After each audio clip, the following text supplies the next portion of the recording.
నాయకులు అలానే పారిశ్రామికవేత్త అయినటువంటి గురాన ఆయిల్ మీద అయితే దాడి చేశారు గుర్తు తెలియని వ్యక్తులు. వాళ్ళ ఇంట్లోకి చొరబడి దాడి చేసి ఆయన భార్యపై అలానే ఆయనపై కూడా దాడి చేశారు దుండగులు. అయితే ప్రెసెంట్ అయితే ఆయన ఓ ప్రైవేట్ ఆసుపత్రిలో చికిత్స పొందుతున్నారు. ఒకసారి ఆయనతో మాట్లాడి మరిన్ని వివరాలు తెలుసుకుందాం. అసలు ఏం జరిగింది, ఎందుకు దాడి చేయవలసి వచ్చింది, ఎవరు చేశారు అనేది ఆయన మాటలోనే అడిగి తెలుసుకుందాం. నిన్న మధ్యాహ్నం 3 ఆ టైంకి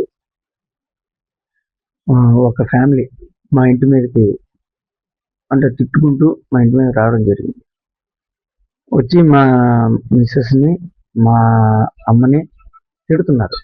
అంటే చెప్పలేని భాషలోని తిట్టడం జరిగింది.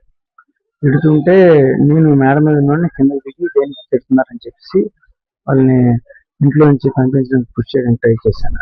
ఈలోపు వాళ్ళ మీద సైడ్ నుంచి వచ్చి అటాక్ చేశారు. అటాక్ చేస్తే కింద పడిపోయాను. ఆ తర్వాత నా మీద పేక మీద కాల్ వేసి తొక్కడం చేసి ఈలోపు తోసుకొని మళ్ళీ రావడం. ఈలోపు మా మిస్సెస్ మా ఇంట్లోని పనిచేస్తున్న కేర్ టేకర్, మా అమ్మ కేర్ టేకర్ కావాలి, ఆవిడ వచ్చి పుష్ చేయడానికి చూస్తే ఆవిడని కూడా కొట్టేశారు. ఆవిడ కూడా మొన్న ఓపీ తీసుకోవడం జరిగింది. నిన్న ఎమ్మెల్సీ చేసి కంప్లైంట్ అది ఇవ్వడం జరిగింది. అంటే ఈ విధంగా మా మీద అటాక్ చేశారని చెప్పేసి పోలీసులు ఈ పనిలో ఉన్నారు. ఏంటి ఇది దీని వెనకాతల పొలిటికల్ ఎజెండా ఉంది అనేది అయితే నా భావన ఖచ్చితంగా.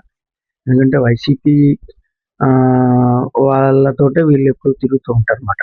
అక్కడ మీ కార్పొరేటర్ ఎవరైతే ఉన్నారో వాళ్ళ తాలూకా మనుషులు వాళ్ళే వీళ్ళు ప్రేరేపించి పంపించారు అనేది నా తాలూకా గట్టి నమ్మకం. ఎందుకంటే ఇంతకుముందు కూడా వీళ్ళు రావడం అంటే ఇంచుమించు వీళ్ళు ఒక అబాండెడ్ ఫ్యామిలీ లాంటి వాళ్ళు. వీళ్ళని ఎవరు పట్టించుకోరు. ఎవరైనా ఏదైనా అంటే రోడ్డు మీదకి వచ్చి నానా బూతులు తిడతారు.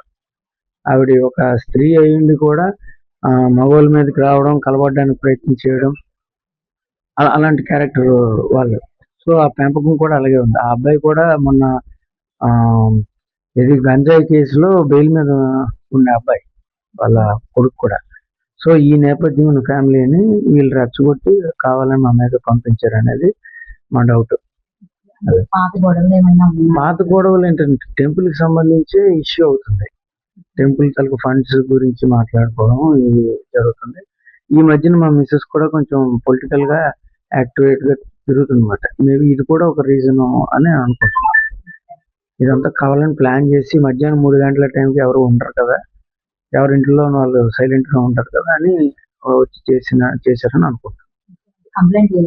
కంప్లైంట్ ఆల్రెడీ కంప్లైంట్ ఫైల్ చేశాం. పోలీసులు వాళ్ళ పని వాళ్ళు చేస్తున్నారు. విజయనగరంలో ఎప్పుడు కూడా కనీ విని ఎరుగని విధంగా వైఎస్ఆర్సీపీ నాయకుల యొక్క దౌర్జన్యాలు పెరుగుతూ ఉన్నాయి.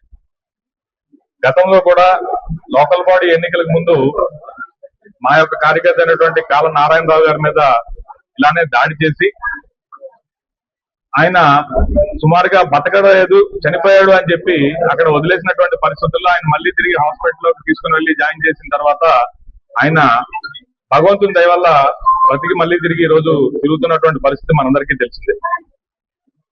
లోకల్ బాడీ ఎన్నికల ముందు వచ్చేసరికల్లా ఏదో రకమైనటువంటి భయాందోళన సృష్టిద్దాం అనేటటువంటి ఈ కడప బ్యాచ్ ఏదైతే ఉందో వారి యొక్క సంస్కృతి వైఎస్ఆర్సీపీని గొడ్డల పార్టీ అని చెప్పి ఏదైతే మనం మాట్లాడుతా ఉన్నామో ఆ గొడ్డల పార్టీ యొక్క పద్ధతిని కడప నుంచి విజయనగరం తీసుకొద్దాం అనుకుంటానేమో. అయితే వైఎస్ఆర్సీపీ నాయకులు ముందుగా ఒక విషయాన్ని గుర్తుంచుకోవాలి.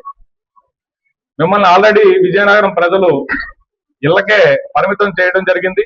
మీరు ఇదే పరిస్థితులు కానీ కొనసాగించినట్లయితే రానున్న రోజుల్లో మీరు గడప దాటడం కూడా కష్టం అవుతుంది అనేటటువంటి విషయాన్ని గుర్తించాలి. ప్రజల్లోకి వెళ్ళేటప్పుడు రాజకీయ నాయకులుగా ముఖ్యంగా ప్రజల్లోకి వెళ్ళేటప్పుడు ఒక బాధ్యతాయుతంగా వెళ్ళాలి. అంతేగాని రౌడీయిజం చేస్తాం, గూండాయిజం చేస్తాం అంటే మాత్రం గడప దాటే పరిస్థితి ఉండదు అనేటటువంటి విషయాన్ని కూడా గుర్తించాలి. ప్రజలు ఎంత ముందులాగా మీకేదో చెప్తే భయపడిపోతారు అనేటటువంటి విషయాలు అయితే లేవు. ముఖ్యంగా సోదరులు జనసేన నాయకులు అయినటువంటి గుర్రాన అయ్యల్ గారి మీద ఈ రోజు దాడిని అయితే మాత్రం భారతీయ జనతా పార్టీ ముక్తకంఠంతో ఖండిస్తాం. ఆయన రానున్న రోజుల్లో విజయనగరం జిల్లాలో ఒక బలీయమైనటువంటి నాయకునిగా ఎదుగుతున్నటువంటి విషయాన్ని గుర్తించి ఆయన మీద ఈ దాడికి పాల్పడినటువంటి విధంగా మేమైతే అనుకుంటున్నాం. ఎందుకంటే ఆయనతోటి గతంలో ఎప్పుడు ఎటువంటి ఈ గొడవలు లేవు. మొన్ననే ఆయన వార్డులో ఏదైతే విమానాశ్రయం ప్రారంభోత్సవానికి ప్రధానమంత్రి నరేంద్ర మోదీ గారు వచ్చినప్పుడు చాలా మంది మహిళలు ఆయన యొక్క పిలుపు మేరకు అక్కడికి వెళ్లారని చెప్పేసి తర్వాత రోజు అక్కడ కుళాయి నీళ్లను కూడా ఆపడం జరిగింది. అయితే ఇటువంటి విషయాలను ప్రశ్నిస్తూ వారి సతీమణి సోదరి ఆ వార్డులో పర్యటిస్తూ ప్రజల్లోకి వెళ్తున్నటువంటి విషయాన్ని గుర్తించి దాన్ని ఓరవలేక ఇటువంటి దాడిని చేశారు అనేటటువంటి విధంగానే దీన్ని చూడాలి. అధికారులతో కూడా మాట్లాడడం జరిగింది. ఎవరైతే దాడికి పాల్పడ్డారో వారి మీద తక్షణం ప్రభుత్వ యంత్రాంగం పూర్తి చర్యలను తీసుకునేటటువంటి విధంగా ప్రభుత్వ యంత్రాంగం కదిలింది. అయితే ఒక విషయాన్ని గుర్తుపెట్టుకోవాలి, జనసేన, భారతీయ జనతా పార్టీ, తెలుగుదేశం కలిపి ఇక్కడ ప్రజల్లో ఉన్నటువంటి విషయాన్ని వైఎస్ఆర్సీపీ నాయకులు గుర్తుంచుకోవాలి. విడివిడిగా ఒక్కొక్కరి మీద దాడి చేస్తాం అనేటటువంటి ఆలోచన మాత్రం విరమించుకోకపోతే రానున్న రోజుల్లో మిమ్మల్ని ప్రజలు గడప కూడా దాటనివ్వనటువంటి పరిస్థితి ఉంటుంది అనేటటువంటి విషయాన్ని మరొకసారి మీరు గుర్తుంచుకోవాలని చెప్పి తెలియజేస్తూ ఇక్కడికి వచ్చిన పాత్రికేయ మిత్రులందరికీ కూడా హృదయపూర్వక ధన్యవాదాలు తెలియజేసుకుంటూ ముగిస్తాం. అందరికీ నమస్కారం. ఏదైతే జనసేన పార్టీ జిల్లా నాయకుడు గుర్రాన అయ్యర్ గారి మీద నిన్న కొంతమంది కావాలనే దాడి చేసి చంపడానికి ప్రయత్నం చేశారు. అయితే దురదృష్టవశాత్తు మీకు ఇలాంటి పరిస్థితి విజయనగరంలో ఎప్పుడు రాలేదు, రాకూడదు కూడా. ఎందుకంటే ఒక బలమైన నాయకుడు రేపు రాబోయే ఎన్నికల్లో నిలబడితే మా ఉనికిని కోల్పోతాం అనే భయంతో కొంతమంది కావాలని వెనక నుంచి నడిపించి ఇంటి మీదకి పంపించి ఫ్యామిలీని దుర్భాషలు ఆడుతూ విపరీతమైనటువంటి మానసికంగా ఒత్తిడి చేసి వాళ్ళ మీద చేయడం జరిగింది. అందులో ప్రశ్నించినందుకు విపరీతంగా చాలా మంది వచ్చి తాగి గంజాయి బ్యాచి వచ్చి ఆయన మీద దాడి చేయడం జరిగింది. కాబట్టి మేము మీ ద్వారా తీవ్రంగా ఖండిస్తూ కఠినంగా వాళ్ళని శిక్షించి జైలు పంపించాలని కోరుకుంటున్నాం.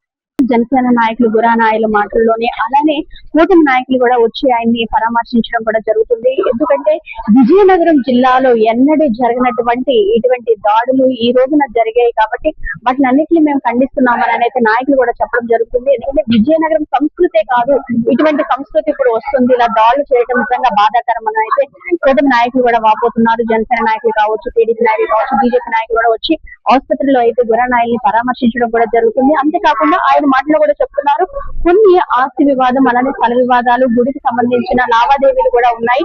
దీని వల్లే కొంతమంది గంజా బ్యాచ్ వచ్చి నా మీద అయితే దాడి చేశారు. మధ్యాహ్నం 3 ఆ టైంకి వచ్చి నా మీద దాడి చేయటము, ఇంట్లో ఎవరు లేకపోవడం చాలా బాధాకరము. నా భార్య ఒకరే ఉన్నారు, కొంచెం ఇంట్లో మనుషులు కూడా ఉండటం, సమయానికి నన్ను కాపాడడం జరిగింది అని అయితే గుర్రాన అయ్యర్ అయితే వాపోతున్నారు. ఏదేమైనా సరే ఇటువంటి చర్యలు పాల్పడటం నిజంగా బాధాకరం అనేది చెప్పొచ్చు. అయితే ఈ ఘటనపై పోలీసులు కూడా కేసు నమోదు చేసి దర్యాప్తు చేస్తున్నట్లు కూడా పోలీసులు కూడా తెలుపుతున్నారు. వాళ్ళు ఎవరైనా సరే ఉపేక్షించేది లేదు, వెనక ఎవరున్నా సరే మేమైతే ఉపేక్షించమని కూడా నాయకులు కూడా చెప్తున్నారు. అలానే పోలీసులు కూడా ఈ కేసుని అయితే నమోదు చేసి దర్యాప్తు చేస్తున్నట్లు కూడా తెలుపుతున్నారు.